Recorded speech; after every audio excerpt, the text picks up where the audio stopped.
할렐루야, 반갑습니다. 더운 날씨에 건강 잘 챙기시고 또 성령의 교통하심 속에 교회와 가정에 주의 평안이 함께하기를 주의 이름으로 축원합니다. 오늘 살펴볼 왕은 남유다의 13대 왕 히스기야입니다. 히스기야는 성군으로 그렇게 불려졌던 왕이고요. 그가 왕이 오를 때에 나라 여러 가지 상황들이 좋지 않았습니다. 그의 아버지 아하스 왕의 잘못된 통치로 나라는 쇠약해질 대로 그 쇠약해진 상태일 때입니다.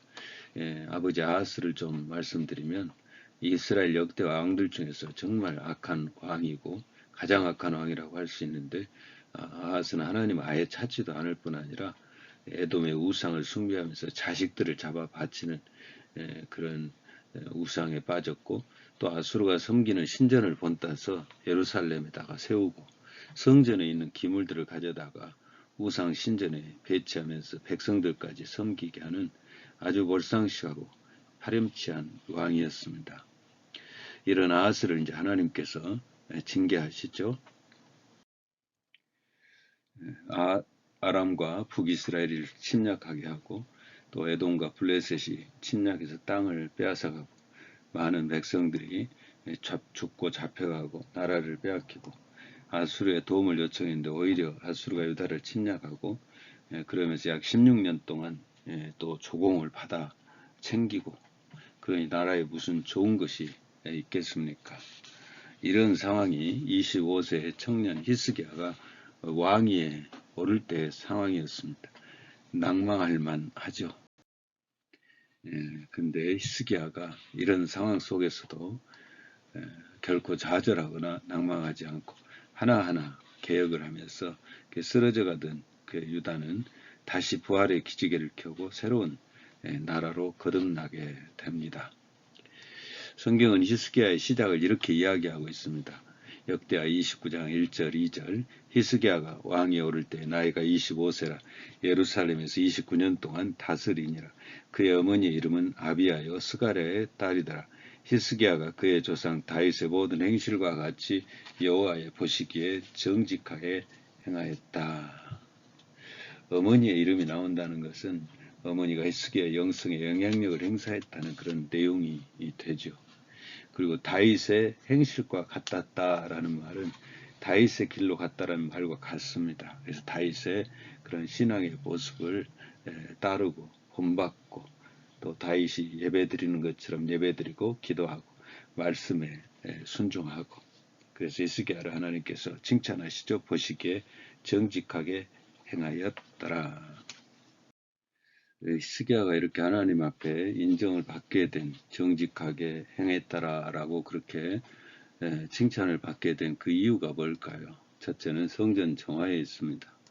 히스기야가 왕에 올라가면서 그 문제가, 나라의 문제가 뭔가 하는 것을 생각하다가 하나님의 성전 재단 회복이 가장 급선무인 것을 깨닫게 됩니다. 히스기야는 잘 알고 있죠. 그 아버지 아하스가 성전을 폐쇄해버린 일도 알고, 또 다른 나라의 우상 신전을 가져와 성소의 기물들을 옮겨놓고 섬기게 한 일도 다 알죠. 그래서 히스기야는 가장 그 급선무가 성전 재단의 회복인 것을 알고 그 문제를 개혁하기 시작합니다. 본격적인 성전 정화를 위해서 히스기야는 성전 사역을 담당하는 제사장들과 레위인들을 불러 모읍니다. 역대하 29장 4절부터 9절에 나옵니다. 제사장들과, 좀 길지만 좀 읽어보면, 제사장들과 네이 사람들을 동쪽 광장에 모으고 그들에게 이르되 네이 사람들아 내 말을 들으라. 이제 너희는 성결하게 하고 또 너희 조상들의 하나님 여호와의 전을 성결하게 하여 그 더러운 것을 성소에서 없애라. 우리 조상들이 범죄하여 우리 하나님 여호와 보시기에 악을 행하여 하나님을 버리고 얼굴을 돌려 여호와의 성소를 등지고 또 낭실 문을 닫으며 등불을 끄고 성소에서 분향하지 아니하며 이스라엘의 하나님께 번제를 드리지 아니하므로 여호와께서 유다와 예루살렘에 진노하시고 내버리사 두려움과 놀라움과 비웃음거리가 되게 하신 것을 너희가 똑똑히 보는 바라. 이로 말미암아 우리의 조상들이 칼에 엎드러지며 우리의 자녀와 아내들이 사로잡혔느니라. 히스기야는 나라가 왜 이 모양이 되었는가? 히스기야가 찾은 문제의 요점은 바로 성전의 파괴였습니다. 그래서 히스기야는 성전이 더럽혀져 있는 것을 참 마음 아파하고 백성들에게 이야기하는 거죠. 우리 조상들 하나님을 저버리고 등을 돌림으로써 성전을 더럽히고, 그러면서 하나님께 예배드려지는 것이 폐해지고 하나님의 진노가 임해서 대적들의 침략으로 수많은 사람들이 죽고 포로로 잡혀가는 끔찍한 결과가 일어난 것이다. 정직한 진단이죠. 히스기야는 문제의 원인을 영적인 부분에서 찾고 있습니다. 환경에서 찾지 않습니다. 주변 여건에서 찾지 않습니다. 말씀에서 원인을 찾고 있습니다. 이러한 그 히스기야의 모습은, 이 모습은 영적인 사람들이 문제를 대하는 대처 방식입니다. 영적인 사람들은 그 문제를 환경에서 찾지 않습니다. 누구 때문이라면서 사람에게서 찾지도 않고요. 영적인 문제를 돌아보면서 찾습니다. 성서를 섬기는 모습에서부터 찾아내기 시작합니다. 이것이 영적인 사람이 문제를 대하는 자세이죠. 우리도 우리의 모습을 좀 돌아보고 잘못된 것은 바로 고쳐야 되겠죠. 이사야 1장 18절 말씀합니다. 여호와께서 말씀하시되 오라 우리가 서로 변론하자. 너희 죄가 주홍 같을지라도 금과 같이 지어질 것이요 진홍같이 붉을지라도 양털같이 되리라. 할렐루야. 두 번째는 레위인들의 사명을 깨워줍니다. 역대하 29장 10절에 말씀합니다. 이제 이스라엘의 하나님 여호와와 더불어 언약을 세워 그 맹렬한 노를 우리에게서 떠나게 할 마음이 내게 있노니 내 아들들아 이제는 게으르지 말라. 여호와께서 이미 너희를 택하사 그 앞에 서서 수종들어 그를 섬기며 분향하게 하셨느니라. 돌아오라는 것이죠. 너희들도 사명을 감당하는 자리에 돌아와서 그 사명을 감당하라는 그런 말씀이죠. 그러니까 이런 말씀을 보면은 히스기야가 왕 혼자서는 안 되고 레위인들이 동참해 줘야 이 일이 일어날 수 있음을 격려하면서 말하는 것입니다. 주의 일은 혼자서 하는 일이 아니죠. 각 분야에서 맡은 직분자들이 함께 할 때 가능한 일이 교회 일이죠. 에베소서 4장 1절 6절에서도 말씀합니다. 그러므로 주 안에 갇힌 내가 너희를 권하노니 너희가 부르심을 받은 일에 합당하게 행하여 모든 겸손과 온유로 하고 오래 참음으로 사랑 가운데서 서로 용납하고 평안에 매는 줄로 성령이 하나 되게 하신 것을 힘써 지키라. 몸도 하나요 성령도 한 분이신 이와 같이 너희가 부르심의 한 소망 안에서 부르심을 받았느니라. 주도 한 분이시오 믿음도 하나요 세례도 하나요 하나님도 한 분이시니 곧 만유의 아버지시라. 만유에 계시고 만유를 통일하시고 만유 가운데 계시도다. 교회를 섬기는 지체는 따로 이렇게 모래알처럼 돌아다니는 것이 아니라 따로따로가 아니라 성령의 매는 띠로 하나가 되어서 함께 세워져 가야 된다는 것을 말씀하고 있습니다. 감사하게도 히스기야의 말을 들은 레위인들이 움직이기 시작합니다.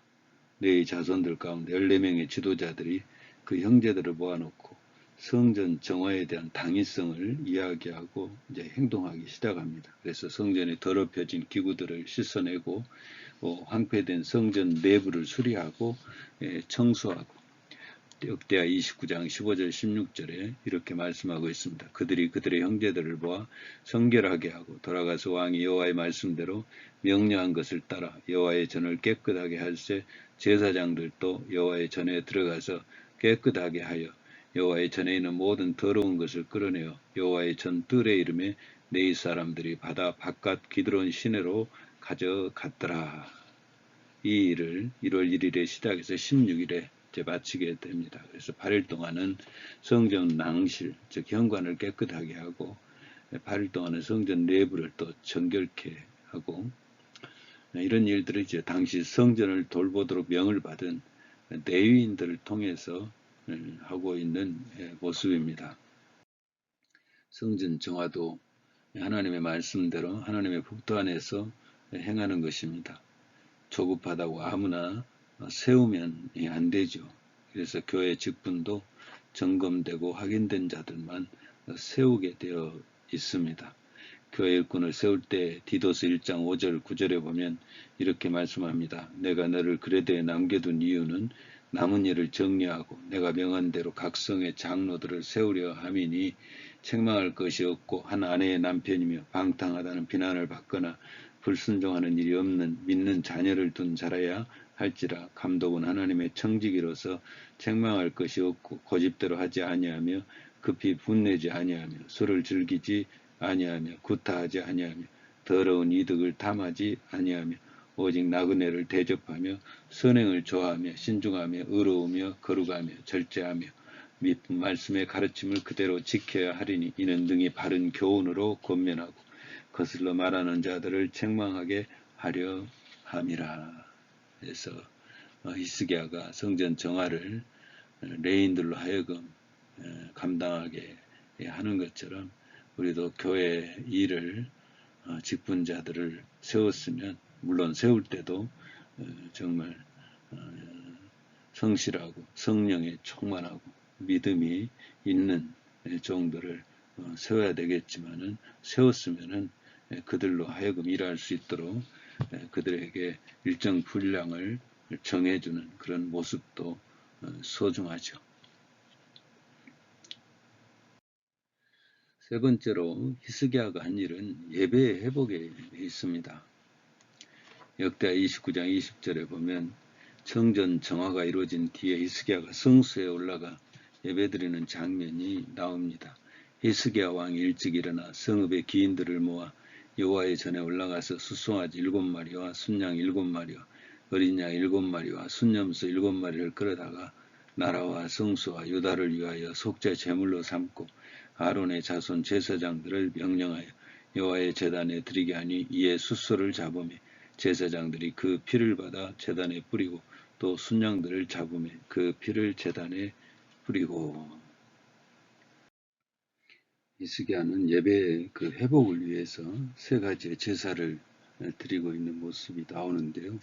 첫째는 속죄제를 드립니다. 속죄제는 말 그대로 죄를 사함받기 위해서 드려지는 제사죠.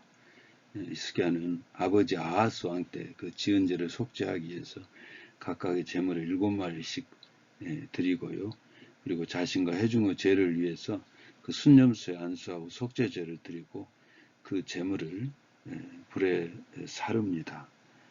불에 사르면서 이런 다짐을 하겠죠. 하나님, 이제는 범죄를 저지르지 않겠습니다. 하나님의 성소를 폐하지 않겠습니다. 하나님 섬김에 게으르지 않겠습니다. 저희들을 용서하여 주옵소서. 두 번째는 번제를 드립니다. 이 번제라는 것은 가장 기본이 되는 제사고요.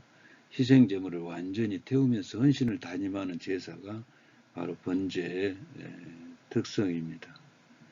왕이 먼저 드리는데 이 히스기야 왕이 드리는 번제는 하나님의 백성들 하나님의 뜻대로 인도하겠습니다라는 헌신의 마음이 들어있고요.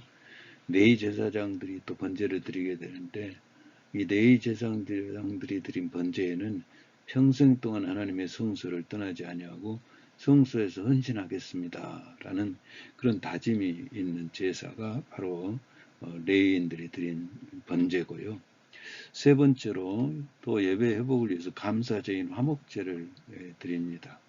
역대 29장 31절에 말씀합니다. 이에 히스기야가 일러 가로되 너희가 이제 몸을 깨끗게 하여 여호와께 드렸으니 마땅히 나와 제물과 감사 제물을 여호와의 전으로 가져오라. 회중이 드디어 제물과 감사 제물을 가져오되 물은 마음에 원하는 자로 또한 번제물을 가져오니.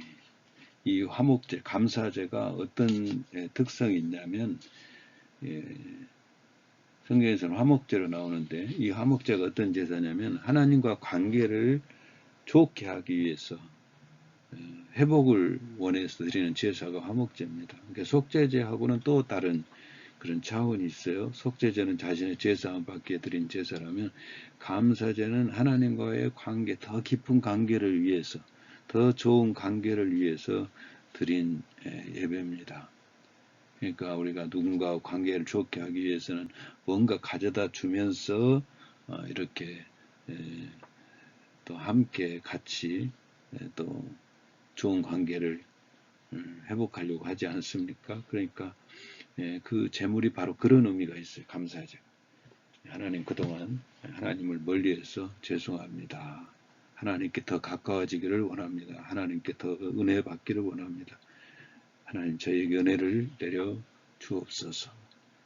그러면서 드리는 그 예배가 화목제 예배인 것입니다. 자, 이런 예물,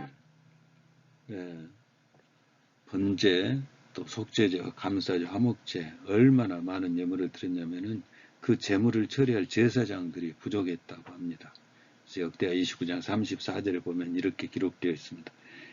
제사장이 부족하여 그 모든 번제 짐승의 가죽을 능히 벗기지 못하는 고로 그 형제 네이 사람이 그 일을 마치기까지 돕고 다른 제사장의 성결케 하기를 기다렸으니 이는 네이 사람의 성결케 함이 제사장들보다 성심이 있었습니다.